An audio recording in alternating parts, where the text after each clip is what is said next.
Hapana, mimi siwezi kwa sababu mwenyewe nina mchumba wangu. Kwa hiyo huku sijapata. What are you saying? What are you saying?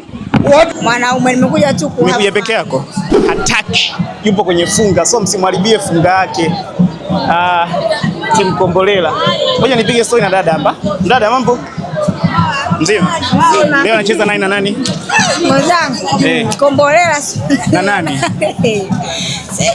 Toko umefika hapo, umebahatika kweli kuangalia mpira huko hata kidogo? Siangalia, sioni. Umekuja kwenye mashindano au umekuja? Nimekuja kwenye mashindano lakini nimechelewa.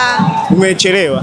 Sasa unazungumziaje mwitikio wa watu kuwa wengi? Kwa kweli mwitikio wa watu ni wengi, yani nimefurahi mwenyewe, watu ni wengi mno, yani nimefurahi kiukweli. Nasikia kwamba wewe kama mdada ukija hapa kwenye mashindano hapa, sometimes unakuja kupata vibe, labda kutafuta wanaume wakisumbua na kwa. Mimi siwezi kwa sababu mwenyewe nina mchumba wangu. Kwa hiyo huku sijapata mwanaume, nimekuja tu kwa. Umekuja peke yako?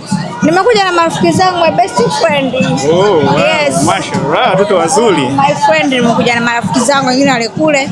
Hivyo. Okay, sasa unazungumziaje mashindano yaendelee ama? Mimi natamani yawe kila siku, yani yasiishie hapa. Na kila siku nakuja? Yani na kila siku niwepo kwa sababu nimependa. Japokuwa ndo mara ya kwanza lakini nimeenjoy, yani okay. Nimeenjoy sana. Sana, nashukuru sana. Haya, msalimie mpenzi wako huko aliko. Haya jamani, mpenzi wangu nakupenda sana. Okay, nafurahi. Okay, asante. Haya. Kama unavyomuona dada ana vibe, maustazati wengine hapa. Jamani, asalamu alaykum. Asalamu alaykum. Okay, hataki kuzungumzia chochote kinachoendelea hapa.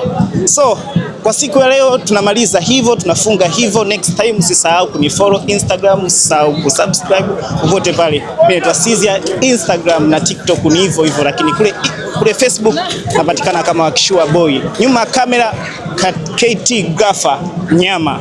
Shukrani.